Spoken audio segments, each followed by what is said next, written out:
2028ಕ್ಕೆ H D. Kumaraswamy CM ಆಗೋದು ಖಚಿತ ಅಂತ ಸಂಸದ ಮಲೇಶ್ ಬಾಬು ಹೇಳಿದ್ದಾರೆ. ಚಿಂತಾಮಣಿಯಲ್ಲಿ ಜೆಡಿಎಸ್ ರಜತ ಮಹೋತ್ಸವ ಸಮಾರಂಭದಲ್ಲಿ ಮಾತನಾಡಿದ ಅವರು 2028ರಲ್ಲಿ ಎನ್ಡಿಎ ನೇತೃತ್ವದಲ್ಲಿ ಚುನಾವಣೆ ನಡೆಯುತ್ತೆ. ಜೆಕೆ ಕೃಷ್ಣಾರೆಡ್ಡಿ ಶಾಸಕರಾಗಿ ನೋಡಬೇಕು. ರಾಜ್ಯದಲ್ಲಿನ ದುರಾಡಳಿತಕ್ಕೆ ಕಡಿವಾಣ ಹಾಕಿ ಎನ್ಡಿಎ ಮೈತ್ರಿ ಪಕ್ಷ ಅಧಿಕಾರಕ್ಕೆ ಬರುತ್ತೆ ಅಂತ ಹೇಳಿದ್ದಾರೆ.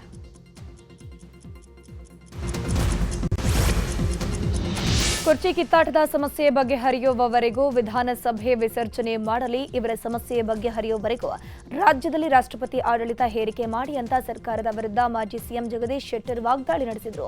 ಹುಕ್ಕೇರಿಯಲ್ಲಿ ಮಾತನಾಡಿರುವ ಅವರು, ರಾಜ್ಯದಲ್ಲಿ ಅಭಿವೃದ್ಧಿಯ ಆಡಳಿತ ಸ್ಥಿರವಾಗಿದೆ, ಅಗ್ರಿಮೆಂಟ್ ಏನಾಗಿದೆ ಅನ್ನೋದನ್ನ ಅಂತ ಬಹಿರಂಗಪಡಿಸಲಿ ಅಂತ ಆಗ್ರಹಿಸಿದರು.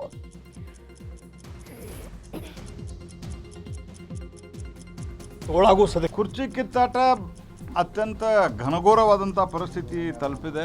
ನಮ್ಮಲ್ಲಿ ಒಂದು ಗಾದಿ ಮಾತದ, ಹಾಡಿದ್ದ ಹಾಡೋ ಕಿಸಬಾಯಿ ದಾಸ ಅಂತ ಹೇಳ್ಕೊಂಡು ಬೈತಾರೆ ಮಂದಿಗೆ. ಮೊದಲು ಅದೇ ಹೇಳಿದ್ರು ಅವರು, ನಾವು ಹೈಕಮಾಂಡ್ ಹೇಳ್ದಂಗೆ ಕೇಳ್ತೀವಿ ಅಂತ. ಈಗೂ ನಾವು ಬಗೆಹರಿಸ್ಕೊಂಡಿವಿ.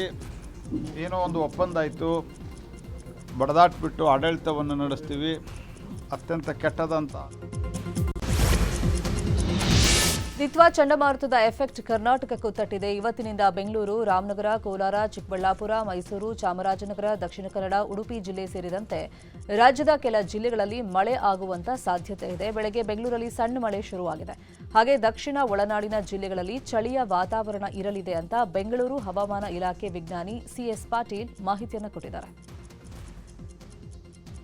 ನಾನು ಮುಂದಿನ 5 ದಿನಗಳವರೆಗೆ ಕರ್ನಾಟಕ ರಾಜ್ಯದ ಹವಾಮಾನದ ಮುನ್ಸೂಚನೆಯನ್ನು ಸಂಕ್ಷಿಪ್ತವಾಗಿ ವಿವರಿಸುತ್ತೇನೆ ಎಂದು. ಉತ್ತರ ಒಳನಾಡಿನ ಜಿಲ್ಲೆಗಳಲ್ಲಿ ಕನಿಷ್ಠ ಉಷ್ಣಾಂಶ ಸುಮಾರು 12ರಿಂದ 14 ಡಿಗ್ರಿ ಸೆಂಟಿಗ್ರೇಡ್, ದಕ್ಷಿಣ ಒಳನಾಡಿನ ಜಿಲ್ಲೆಗಳಲ್ಲಿ ಕನಿಷ್ಠ ಉಷ್ಣಾಂಶ 14ರಿಂದ 16 ಡಿಗ್ರಿ ಸೆಂಟಿಗ್ರೇಡ್ ದಾಖಲಾಗಿದೆ.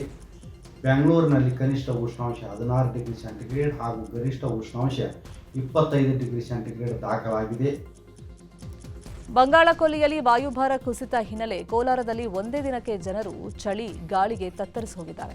ಬೆಳಗ್ಗೆಯಿಂದ ರಾತ್ರಿವರೆಗೂ ಮಂಜು ಕವಿದ ವಾತಾವರಣ ಜಿಲ್ಲೆಯಾದ್ಯಂತ ಕಂಡುಬಂದಿದೆ. ಇನ್ನು ಉಷ್ಣಾಂಶ ಕುಸಿತ ಮತ್ತು ಚಳಿ ಗಾಳಿಗೆ ಹೈರಾಣಾಗಿದ್ದಾರೆ. ಮೆಕ್ಕೆಜೋಳ ಖರೀದಿ ಕೇಂದ್ರ ಆರಂಭಕ್ಕೆ ಒತ್ತಾಯಿಸಿ ರಾಜ್ಯದ ಬಹುತೇಕ ಕಡೆ ಭಾರೀ ಆಕ್ರೋಶ ವ್ಯಕ್ತವಾಗ್ತಾ ಇದೆ. ಗದಗ ಜಿಲ್ಲೆ ಲಕ್ಷ್ಮೇಶ್ವರ ಪಟ್ಟಣದಲ್ಲಿ ಅನ್ನದಾತರು ಉಗ್ರ ಹೋರಾಟವನ್ನು ಮಾಡುತ್ತಿದ್ದು ಸರ್ಕಾರಕ್ಕೆ ಎಚ್ಚರಿಕೆ ನೀಡಿದ್ದಾರೆ. ಪ್ರಾಣ ಹೋದ್ರೂ ಪರವಾಗಿಲ್ಲ, ಮೆಕ್ಕೆಜೋಳ ಖರೀದಿ ಕೇಂದ್ರ ಪ್ರಾರಂಭ ಆಗುವವರೆಗೂ ಈ ಉಪವಾಸ ಕೈಬಿಡುವುದಿಲ್ಲ ಅಂತ ಕುಮಾರ್ ಮಹಾರಾಜರು ಹೇಳಿದ್ದಾರೆ. ಮೆಕ್ಕೆಜೋಳ ತೆಗೆದುಕೊಳ್ಳುವ ದಲ್ಲಾಳಿಗಳು ರಾಜಕಾರಣಿಗಳ ಏಜೆಂಟ್ ಇದ್ದಾರೆ. ಮುಂದಿನ ಹೋರಾಟ ಪರಿಣಾಮ ಜಿಲ್ಲಾ ಉಸ್ತುವಾರಿ ಸಚಿವ ಎಚ್.ಕೆ. ಪಾಟೀಲ್ ಜಿಲ್ಲಾಧಿಕಾರಿ ವಹಿಸಿಕೊಳ್ಳಬೇಕಾಗತ್ತೆ ಅಂತ ಆಕ್ರೋಶ ವ್ಯಕ್ತಪಡಿಸಿದರು. 2 ದಿನದಲ್ಲಿ 1 ದಿನವನ್ನ ತಾವು ನಿಗದಿಪಡಿಸ್ರಿ, ಸಮಯವನ್ನು ಕೊಡ್ರಿ. ಆ ಸಮಯಕ್ಕೆ ನಾವು ಇನ್ನು ಹಾವೇರಿಯಲ್ಲಿ ಮೆಕ್ಕೆಜೋಳ ಬೆಳೆಗಾರರ ಹೋರಾಟ 8ನೇ ದಿನಕ್ಕೆ ಕಾಲಿಟ್ಟಿದೆ. ವಿಪರೀತ ಚಳಿಯಿದ್ರೂ ರಾತ್ರಿಯೆಲ್ಲ ಹೋರಾಟದ ವೇದಿಕೆ ಮೇಲೆಯೇ ರೈತರು ಮಲಗಿದ್ರು. ಕೂಡಲೇ ರಾಜ್ಯ ಸರ್ಕಾರ ಖರೀದಿ ಕೇಂದ್ರಗಳನ್ನು ಆರಂಭಿಸುವಂತೆ ಒತ್ತಾಯಿಸಿದ್ದು ನಾಳೆವರೆಗೂ ಜಿಲ್ಲಾಧಿಕಾರಿಗೆ ಗಡುವನ್ನು ನೀಡಿದ್ದಾರೆ. ಒಂದ್ ವೇಳೆ ತೀರ್ಮಾನ ತೆಗೆದುಕೊಳ್ಳದಿದ್ರೆ ಹೋರಾಟ ಮತ್ತಷ್ಟು ತೀವ್ರಗೊಳ್ಳುವಂತಹ ಸಾಧ್ಯತೆ ಇದೆ. ಹುಬ್ಬಳ್ಳಿ ವಿಮಾನ ನಿಲ್ದಾಣದಲ್ಲಿ ಕೂದಲೆಳೆ ಅಂತರದಲ್ಲಿ ದುರಂತವೊಂದು ತಪ್ಪಿದೆ. ಬೆಂಗಳೂರಿಂದ ಹುಬ್ಬಳ್ಳಿಗೆ ಬಂದಿದ್ದ ಇಂಡಿಗೋ ವಿಮಾನದಲ್ಲಿ ತಾಂತ್ರಿಕ ದೋಷ ಕಂಡುಬಂದಿದೆ. ಸಂಜೆ 7:45 ವೇಳೆಗೆ ಲ್ಯಾಂಡ್ ಆಗ್ತಾ ಇದ್ದ ವಿಮಾನದಲ್ಲಿ ತಾಂತ್ರಿಕ ದೋಷ ಕಂಡುಬಂದಿದೆ. ಕೂಡಲೇ ಪೈಲಟ್ ಚಾಣಾಕ್ಷತನದಿಂದ ವಿಮಾನವನ್ನು ನಿಯಂತ್ರಣಕ್ಕೆ ತಗೊಂಡಿದ್ದು ಕೊನೆಗೂ ಅರ್ಧ ಗಂಟೆ ತಡವಾಗಿ ಅಂದರೆ 8:15ಕ್ಕೆ ಹುಬ್ಬಳ್ಳಿ ವಿಮಾನ ನಿಲ್ದಾಣದಲ್ಲಿ ಲ್ಯಾಂಡ್ ಮಾಡಿದ್ದಾರೆ. ವಿಮಾನದಲ್ಲಿದ್ದ ಎಲ್ಲ 70 ಪ್ರಯಾಣಿಕರು ಸೇಫ್ ಆಗಿದ್ದಾರೆ. ಬೆಂಗಳೂರಿನ ಪರಪ್ಪನ ಅಗ್ರಹಾರ ಜೈಲಿನ ಕರ್ಮಕಾಂಡಗಳು ದಿನಕ್ಕೊಂದು ಬೆಳಕಿಗೆ ಬರ್ತಾನೆ ಇದೆ. ಹೀಗಾಗಿ ಪರಪ್ಪನ ಅಗ್ರಹಾರದಲ್ಲಿ ಎಡಿಜಿಪಿ ದಯಾನಂದ್ ಹೊಸ ಸ್ಟ್ರಾಟಜಿಯನ್ನು ಶುರು ಮಾಡಿಕೊಂಡಿದ್ದಾರೆ. ನಟ ದರ್ಶನ್ ಭದ್ರತಾ ವ್ಯವಸ್ಥೆಯನ್ನ ಇಡೀ ಜೈಲಿಗೆ ತರೋಕೆ ಪ್ಲಾನ್ ಮಾಡಿದ್ದಾರೆ. ಈ ಮೂಲಕ ಕಳ್ಳಾಟ ಆಡ್ತಿದ್ದ ಸಿಬ್ಬಂದಿಗೆ ಲಗಾಮು ಹಾಕೋಕೆ ದಯಾನಂದ್ ಮುಂದಾಗಿರುವಂಥದ್ದು. ಎಷ್ಟು ದಿನ ದರ್ಶನ್ ಇದ್ದ ಬ್ಯಾರೆಕ್ ಭದ್ರತಾ ಸಿಬ್ಬಂದಿ ಮಾತ್ರ ಬಾಡಿ ವೋರ್ನ್ ಕ್ಯಾಮೆರಾವನ್ನು ಹಾಕ್ತಿದ್ರು. ಆದರೆ ಇನ್ನು ಮುಂದೆ ದಿನನಿತ್ಯವೂ ಆಯಾ ಭದ್ರತಾ ಸಿಬ್ಬಂದಿಯಿಂದ ಪರಿಶೀಲನೆ ಕಡ್ಡಾಯ. ಎಲ್ಲ ಬ್ಯಾರೆಕ್ಗಳಲ್ಲಿ ಸಿಸಿಟಿವಿ ಅಳವಡಿಕೆಗೆ ಸೂಚನೆ ನೀಡಲಾಗಿದೆ.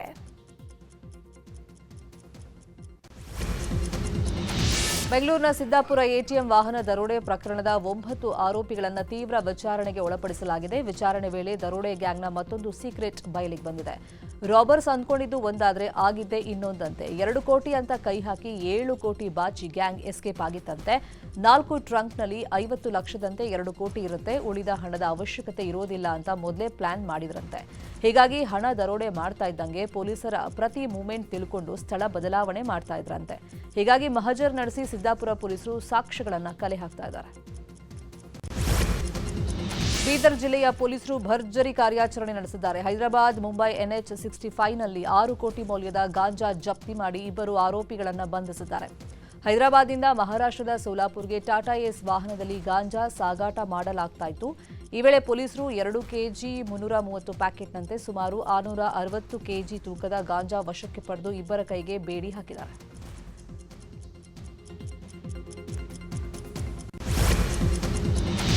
ವಿಶ್ವದ ಏಕೈಕ ಜಾನಪದ ವಿಶ್ವವಿದ್ಯಾಲಯದಲ್ಲಿ ಅಕ್ರಮ ನೇಮಕಾತಿ ಆರೋಪ ಕೇಳಿಬಂದಿದೆ.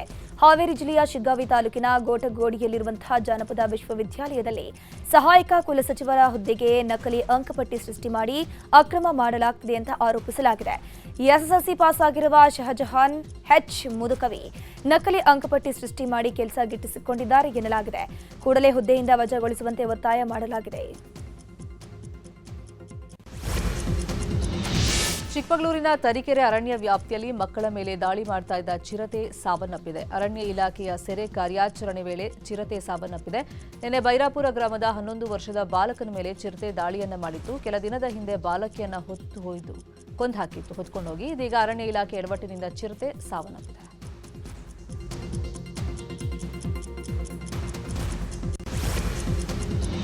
ಮೈಸೂರಿನಲ್ಲಿ ಹುಲಿಗಳ ಉಪಟಳ ಮುಂದುವರೆದಿದೆ. ಮೈಸೂರು ನಗರದಲ್ಲಿ ಹುಲಿ ಪ್ರತ್ಯಕ್ಷವಾಗಿದ್ದು ಜನರು ಬೆಚ್ಚಿ ಬಿದ್ದಿದ್ದಾರೆ.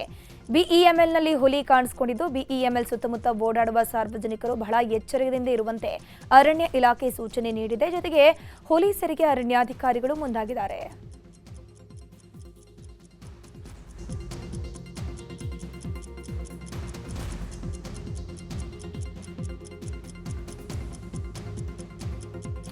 ಚಾಮರಾಜನಗರ ಜಿಲ್ಲೆಯ ಕಾಡಂಚಿನ ಗ್ರಾಮಗಳಲ್ಲಿ ಕಾಡಾನೆಗಳ ಉಪಟಳ ನಿಲ್ತಾ ಇಲ್ಲ. ಹನೂರು ತಾಲೂಕಿನ ಹಾವಿನ ಮೂಲೆ ಗ್ರಾಮದಲ್ಲಿ ಕುನ್ನಮ್ಮ ಎಂಬ ಮಹಿಳೆಗೆ ಸೇರಿದ ಜಮೀನಿಗೆ ಲಗ್ಗೇಟಿರುವಂತಹ ಕಾಡಾನೆಗಳು ಜೋಳದ ಬೆಳೆಯನ್ನ ನಾಶಪಡಿಸಿದೆ. ಇದೇ ಪ್ರದೇಶದಲ್ಲಿ ಕೆಲ ದಿನಗಳ ಹಿಂದೆ ಕಾಡಾನೆ ದಾಳಿಗೆ ವ್ಯಕ್ತಿಯೊಬ್ಬರು ಮೃತಪಟ್ಟಿದ್ದು, ಕಾಡಾನೆಗಳ ಹಾವಳಿ ತಪ್ಪಿಸಬೇಕು ಅಂತ ಅಲ್ಲಿನ ಸ್ಥಳೀಯರು ಆಗ್ರಹಿಸಿದ್ದಾರೆ. ನಾಯಿಗಳು ಕಚ್ಚಿದ ಪ್ರಕರಣದಲ್ಲೇ ರಾಜ್ಯದಲ್ಲಿ ವಿಜಯಪುರ ಜಿಲ್ಲೆ ದಾಖಲೆಯನ್ನ ಮಾಡಿದೆ. ಬೀದಿ ನಾಯಿಗಳ ದಾಳಿಗೆ ವಿಜಯಪುರ ಜಿಲ್ಲೆ ಜನ ತತ್ತರಿಸಿ ಹೋಗಿದ್ದಾರೆ. ಒಂದೇ ವರ್ಷದಲ್ಲಿ ಸುಮಾರು 27,000 ಜನ ಮೇಲೆ ನಾಯಿಗಳು ಅಟ್ಯಾಕ್ ಮಾಡಿವೆ. ವರ್ಷದಿಂದ ವರ್ಷಕ್ಕೆ ಬೀದಿ ನಾಯಿಗಳ ಹಾವಳಿ ಹೆಚ್ಚಾಗಿದೆ. 2025ರಲ್ಲಿ ಜನವರಿಯಿಂದ ಅಕ್ಟೋಬರ್ವರೆಗೆ 10 ತಿಂಗಳಲ್ಲೇ 27,990 ಜನರ ಮೇಲೆ ದಾಳಿ ಮಾಡಿರುವಂತಹ ಪ್ರಕರಣಗಳು ದಾಖಲಾಗಿವೆ. ಈ ಬಗ್ಗೆ ಉಸ್ತುವಾರಿ ಸಚಿವ MB ಪಾಟೀಲ್ ಗಮನ ಹರಿಸಬೇಕು ಅಂತ ಹೇಳಿ ಜನ ಆಗ್ರಹವನ್ನ ಮಾಡಿದ್ದಾರೆ. ಸರ್ಕಾರಿ ಜಮೀನು ಕಬಳಿಕೆಗೆ ನಕಲಿ ದಾಖಲೆ ಸೇರ್ಪಡೆ ಆರೋಪ 16 ಜನ ಸರ್ಕಾರಿ ನೌಕರರ ವಿರುದ್ಧ ಎಫ್ಐಆರ್ ದಾಖಲಾಗಿದೆ. ಆನೇಕಲ್ ತಹಶೀಲ್ದಾರ್ ಶಶಿಧರ್ ಮಾಡ್ಯಾಳ್ ವರದಿ ಆಧರಿಸಿ ಬೆಂಗಳೂರು ನಗರ ಜಿಲ್ಲಾಧಿಕಾರಿ ಜಗದೀಶ್ ಆದೇಶದ ಮೇರೆಗೆ ಎಫ್ಐಆರ್ ದಾಖಲಾಗಿರುವಂತದ್ದು. ಆನೇಕಲ್ ತಾಲೂಕಿನ ಭೂ ದಾಖಲೆಗಳ ವಿಭಾಗದ 16 ಜನರ ವಿರುದ್ಧ ಕೇಸ್ ದಾಖಲಾಗಿದೆ. ಮೂಲ ಮಂಜೂರಾತಿ ಕಡತ ದರಖಾಸ್ತು ವಹಿ, ಅದರ ಜೊತೆಗೆ ಸಾಗುವಳಿ ಚೀಟಿ, ಭೂ ಸುಧಾರಣೆ, ಮೂಲ ಕಡತ ದಾಖಲೆಗಳೊಂದಿಗೆ ನಕಲಿ ದಾಖಲೆ ಸೇರಿಸಿರೋ ಆರೋಪ ಇದೆ. ದೂರು ದಾಖಲಾಗ್ತಿದ್ದಂತೆ ಆನೇಕಲ್ ತಾಲೂಕು ಕಚೇರಿ ಖಾಲಿಯಾಗಿದೆ. ಅಕ್ರಮವಾಗಿ ಪಡಿತರ ಅಕ್ಕಿ ಸಾಗಿಸ್ತಾ ಇದ್ದ ಲಾರಿಯನ್ನ ವಶಕ್ಕೆ ಪಡೆಯಲಾಗಿದೆ. ಖಚಿತ ಮಾಹಿತಿ ಆಧರಿಸಿ ಕಾರ್ಯಾಚರಣೆ ನಡೆಸಿದ ಚಿತ್ರದುರ್ಗ ಎಸಿ ಮೆಹಬೂಬ್ ಜಿಲಾನ್ ಹೊಳಲ್ಕೆರೆ ತಹಶೀಲ್ದಾರ್ ಕಚೇರಿ ಸಿಬ್ಬಂದಿ ವಾಹನವನ್ನು ತಡೆ ಹಿಡಿದಿದ್ದಾರೆ. ಹೊಳಲ್ಕೆರೆಯಲ್ಲಿ ವಾಹನವನ್ನು ತಡೆದು ತಪಾಸಣೆ ಮಾಡ್ತಾ ಇದ್ದ ವೇಳೆ ಲಾರಿಯಲ್ಲಿ ಅನ್ನಭಾಗ್ಯದ ಅಕ್ಕಿ ಚೀಲ ಪತ್ತೆಯಾಗಿದೆ. ಸದ್ಯ ಲಾರಿಯನ್ನ ಹೊಳಲ್ಕೆರೆ ಪೊಲೀಸರ ವಶಕ್ಕೆ ಒಪ್ಪಿಸಲಾಗಿದೆ. ನಕ್ಷೆ ಮಂಜೂರಾತಿಗೆ ವಿರುದ್ಧವಾಗಿ ಕಟ್ಟಡ ನಿರ್ಮಾಣ ಮಾಡಿದ್ದವರಿಗೆ ಜಿಬಿಎಸ್ ಶಾಕ್ ಕೊಟ್ಟಿದೆ. ಮಂಜೂರಾದ ನಕ್ಷೆಗೂ ಮೀರಿ ಹೆಚ್ಚುವರಿಯಾಗಿ ಕಟ್ಟಲಾಗಿದ್ದ ಕಟ್ಟಡದ ಭಾಗಗಳನ್ನು ತೆರವು ಮಾಡಲಾಗಿದೆ. ಬೆಂಗಳೂರು ಪೂರ್ವ ಪಾಲಿಕೆಯ ಹೂಡಿಕೆಯಲ್ಲಿ ತೆರವು ಕಾರ್ಯಾಚರಣೆ ಮಾಡಲಾಗಿರುವಂಥದ್ದು. ಏನು ನಕ್ಷೆ ಪ್ರಕಾರ ಅನುಮತಿ ಪಡ್ಕೊಂಡು ಕೆಲವರು ಹೆಚ್ಚುವರಿಯಾಗಿ ಕಟ್ಟಡ ನಿರ್ಮಾಣ ಮಾಡಿದ್ರು. ತೆರವು ಮಾಡುವಂತೆ ಜಿಬಿಎ ನೋಟಿಸ್ ನೀಡಿದ್ರು. ಮಾಲೀಕರು ಕ್ಯಾರೆ ಅಂತಿರಲಿಲ್ಲ. ಹೀಗಾಗಿ ನಿನ್ನೆ ಸ್ವತಃ ಜಿಬಿಎ ಅಧಿಕಾರಿಗಳೇ ತೆರಳಿ ಹೆಚ್ಚುವರಿ ಕಟ್ಟಡ ತೆರವು ಮಾಡಿಸಿದ್ದಾರೆ.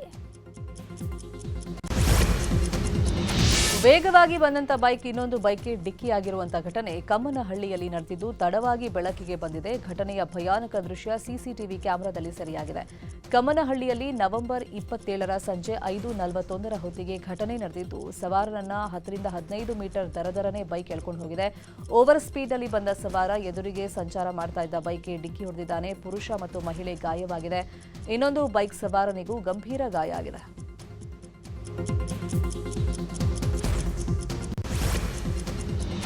ಆಧುನಿಕ ಯುಗದ ಈ ಕಾಂಪಿಟೇಷನ್ನಲ್ಲಿ ಮಕ್ಕಳು ಶಾಲೆಯ ಒಳಗಡೆ ಕಲಿಕೆಗಷ್ಟೇ ಸೀಮಿತವಾಗ್ತಿದ್ದಾರೆ. ಮಕ್ಕಳಿಗೆ ಒಂದಿಷ್ಟು ಮನೋರಂಜನೆ ಇರೋದಿಲ್ಲ, ಹೊರಗಿನ ಪ್ರಪಂಚದ ಅರಿವೇ ಇರಲ್ಲ. ಹಾಗೆ ನಗರ ಪ್ರದೇಶಗಳ ಶಾಲಾ ಮಕ್ಕಳಿಗೆ ರೈತರ ಕಷ್ಟಗಳೇನು ಅಂತ ಗೊತ್ತೇ ಇರೋದಿಲ್ಲ. ಇದಕ್ಕಾಗಿ ಬೆಂಗಳೂರಿನ ಕುರುಬರಹಳ್ಳಿಯಲ್ಲಿರುವಂತಹ ಸಪ್ತಗಿರಿ ಶಾಲೆಯಲ್ಲಿ ಮಕ್ಕಳಿಗಾಗಿ ವಿಶೇಷವಾಗಿ ಚಿಣ್ಣರ ತರಕಾರಿ ಮೇಳ ಆಯೋಜಿಸಲಾಗಿತ್ತು. ಮಕ್ಕಳು ಮಾರಿದ ತರಕಾರಿಯನ್ನ ಪೋಷಕರು ಖರೀದಿ ಮಾಡಿದ್ರು. ಈ ಮೂಲಕ ಮಕ್ಕಳಿಗೆ ವ್ಯವಹಾರ ಜ್ಞಾನವನ್ನು ಕಲಿಸಿದಂತಾಗಿದೆ ಅಂತ ಪೋಷಕರು ಖುಷಿಪಟ್ಟರು.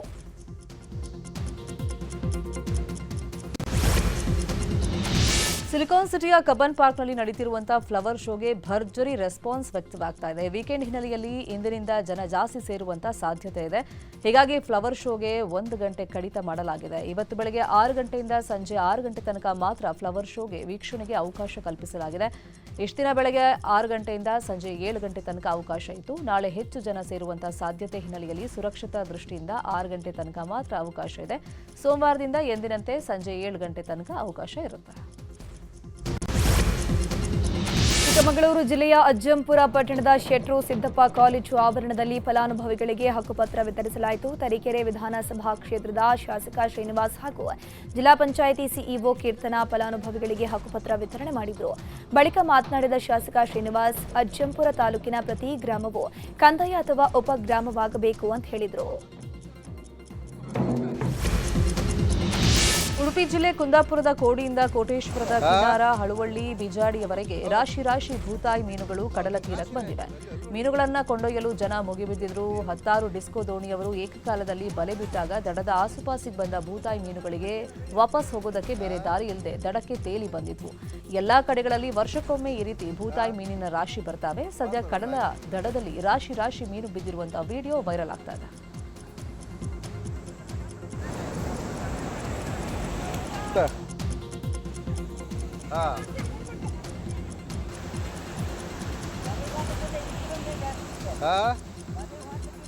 ಹೌದು